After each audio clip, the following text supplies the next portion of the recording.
Hello friends, welcome to bliss cinemas. இன்னைக்கு நம்ம Tamil டப்பிங்ல release ஆயிருக்க அஸ்ரேல் படம் எப்படி இருக்குன்னு பார்க்க போறோம். வாங்க வீடியோக்குள்ள போகலாம். இந்த படம் பார்த்தீங்கன்னா தமிழ் டப்பிங் படம்லாம் சொல்ல முடியாது. இந்த படத்துல பார்த்தீங்கன்னா படம் ஃபுல்லாவே டயலாகே இருக்காது. டயலாகே இல்லாம ஒரு ஹாரர் படம் தான் எடுத்திருக்காங்க. இப்போ இந்த படத்தோட கதையை பத்தி பார்க்கலாம். நம்ம ஹீரோவும் ஹீரோயினும் பார்த்தீங்கன்னா ஒரு காட்டு பகுதியில் வாழ்ந்துகிட்டு இருக்காங்க. அவங்க வீட்டுல பார்த்தீங்கன்னா ஒரு அமானுஷமான விஷயம் வரைஞ்சி இருக்கு. அந்த பொண்ணு வெளியே வந்து அவங்க பாய் ஃப்ரெண்ட்காக ஒரு பிரேஸ்லெட் மாதிரி ரெடி பண்றாங்க. எதுலன்னு பார்த்தீங்கன்னா நம்ம ஊரு மணத்தக்காளி பழம் இருக்கு பாருங்க, அந்த மாதிரி ஒரு பழத்தை எடுத்து செஞ்சுக்கிட்டு இருக்காங்க. அப்போ தூரமா பார்த்தீங்கன்னா ஒரு சவுண்டு கேட்குது. அதை நோக்கி இவங்க போறாங்க. போனா இவங்க பாய் ஃப்ரெண்ட் வந்து உட்கார்ந்துருக்காங்க. அங்க போயிட்டு ரெண்டு பேரும் கண்ணாலேயே பேசிக்கிறாங்க. பேசி முடிச்சுட்டு இருக்கும் போதே பாத்தீங்கன்னா சைட்ல ஒரு சில சவுண்டு கேட்குது. அதை நோக்கி இவங்க போறாங்க. போகும்போது பாத்தீங்கன்னா ஒரு கேங் வந்து இவங்க ரெண்டு பேருமே பிடிச்சி அடிச்சு தூக்கிட்டு போறாங்க கார்ல. அப்படி எங்கடா போறாங்கன்னு பார்த்து அதையும் ஒரு காட்டு பகுதிக்கு தான் கூட்டிட்டு போறாங்க. போன இடத்துல அந்த பொண்ணை உட்கார வச்சு ஒரு சேர்ல கட்டி போடுறாங்க. கட்டி போட்டு அவங்க காலை கீறி விடுறாங்க. கீறி விட்டுட்டு இவங்க ஒரு மாதிரி மந்திரம் மாதிரி பண்றாங்க. அப்ப பாத்தீங்கன்னா ஒரு காட்டேரி மாதிரி ஒரு ஊர்வம் வர ஆரம்பிக்குது. நம்ம ஹீரோயின் எவ்வளவோ தப்பிக்க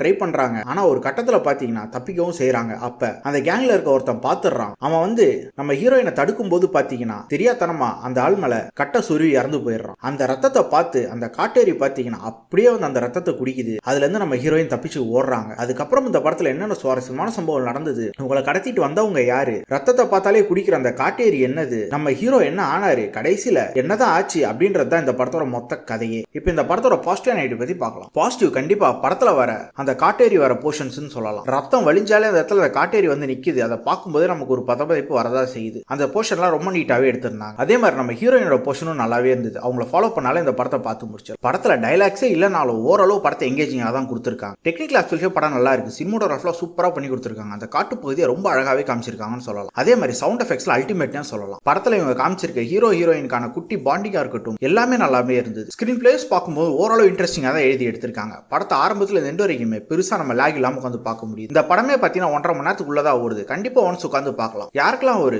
ஹாரர் சர்வைவல் த்ரில்லர் படம் பார்க்கும்போது ட்ரை பண்ணி பாருங்க. கண்டிப்பா ஒரு ஒர்த்தா இருக்கும். இன்னொரு வீடியோவில் சந்திக்கலாம். தேங்க்யூ.